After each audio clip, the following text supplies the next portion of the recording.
कुछ किताबों के हवाले से बात कर लेते हैं। प्रोफेसर अहमद हमाद साहब हमारे साथ मौजूद हैं, उनकी तरफ चलते हैं और आज की किताब का तारुफ उनसे सुनते हैं। जी अहमद साहब बताइएगा। रात में खुला बर्तन। सवाल, कहा यह जाता है कि अगर रात को बर्तन खुला रह जाए तो शैतान उसको चाटता है, इस बात में कितनी हकीकत है? जवाब, हमें इन बातों को इनके अंदाज़े बयान से ज़रा मुख्तलिफ अंदाज में देखने की ज़रूरत है। ये हमारे असलाफ़ का एहसान है कि तालीम ना होने के बावजूद भी उन्होंने मुख्तलिफ़ कहानियों के ज़रिए ये चीज़ें बयान की हैं जो हमारे लिए बहुत फ़ायदा मंद हैं। जैसा कि बड़े बूढ़े कहते थे कि रात को दरख्तों के नीचे खड़ा नहीं होना चाहिए क्योंकि जिन चुड़ैल इंसान को चिमट जाते हैं। लेकिन जैसे जैसे साइंस ने तरक्की की तो पता चला कि रात के वक्त दरख्त कार्बन डाइऑक्साइड ज़्यादा खारिज करते हैं और ऑक्सीजन जज्ब करते हैं। उस वक्त अगर कोई इंसान दरख्त के नीचे खड़ा होगा तो उसकी ऑक्सीजन कम हो जाएगी और कार्बन डाइऑक्साइड ज़्यादा होने की वजह से वो ओल फोल बकने लगेगा। इसलिए बड़े बूढ़े ये कहकर मना करते थे कि चुड़ैल चिमट जाएगी। इसी तरह रात को जब बर्तन खुला रह जाता है तो उसमें कोई ना कोई कीड़ा मकोड़ा, चूहा या छिपकली पेशाब कर जाती है, तो उस बर्तन में मौजूद खुराक इस्तेमाल करने से बीमारी के जरासीम इंसान के जिस्म में दाखिल हो जाते हैं जो उसको बीमार कर देते हैं। ये तो उसकी ज़ाहिरी तोजी है। दीनी लिहाज से अगर हम देखें तो एक हदीस मुबारका है, हज़रत जाबिर रज़ी अल्लाह तआला अन्हु ने फरमाया, मतलब कोट करते हैं वो कहते हैं, नबी करीम सल्लल्लाहु अलैहि वसल्लम ने फरमाया, सोते वक्त दरवाज़ा बंद कर लो, मशकीज़े का मुँह बांध लो, बर्तनों को ऊंधा कर दो या उन्हें ढाँप दो और चिराग बुझा दो, इसलिए कि शैतान किसी बंद दरवाज़े को नहीं खोलता, न किसी बंधन और बर्तन को खोलता है, और चिराग इसलिए बुझा दो कि चूहा लोगों का घर जला देता है।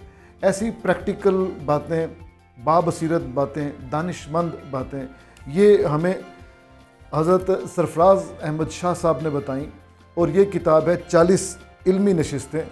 इस सरफराज अहमद शाह साहब की जो बुनियादी तौर पे शोहरत का बायस बनी किताब वो कहे फ़कीर, उसके बाद फ़कीर सीरीज़, बड़े दिलनशी अंदाज में बड़े बड़े मसाइल जो अदक मसाइल होते हैं, पेचीदा मसाइल, उनको अवामी रंग में ये पेश करते हैं, इसीलिए अवामुन्नास में ये मकबूल होते चले गए। तो कासिम अली शाह साहब ने इस मौके को गनीमत जाना और उनसे वक्त लिया सरफराज शाह साहब से, और नशिस्तें उनके साथ रखी। तो इस तरह होते हवाते ये 1, 2, 4, 10 नहीं बल्कि 40 नशिस्तें बन गई।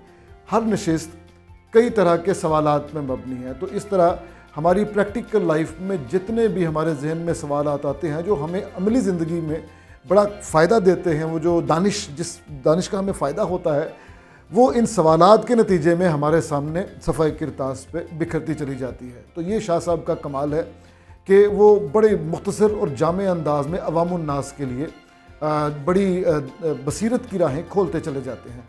मैं ये ज़रूर कहूँगा कि जो संजीदा तालिब इल्म है, किसी भी मज़मून का संजीदा तालिब इल्म, शायद उसको ये किताब उतनी ज़्यादा मुफीद ना लगे, क्योंकि वो उसको ये महसूस होगा कि बचपन में जो अहम किताबें पढ़ी थी या नौजवानी में जो अहम किताबें पढ़ी थी, इसमें की गई बातें सारी उसी की बाज़गश्त हैं। लेकिन बाज़ जो हमने इब्तदा में ज़िंदगी में किताबें पढ़ी वो इतनी हमा जहत और हमा गिर हैं कि हम उन्हें कह सकते हैं कि वो इल्म व हिकमत का सरचश्मा दरअसल वही किताबें हैं, और उनमें से सबसे बड़ी किताब कुरान हकीम है।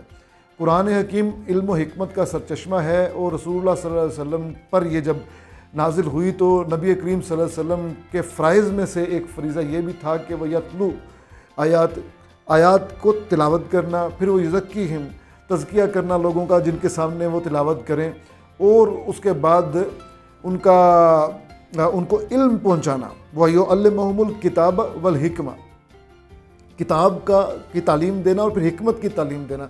तो बुज़ुर्ग ये कहते हैं कि ये जो हिकमत अलग लफ्ज़ है किताब से अलग करके, ये दानिश है, विज़डम, दूसरे अल्फाज में ये फ़लसफ़ा है।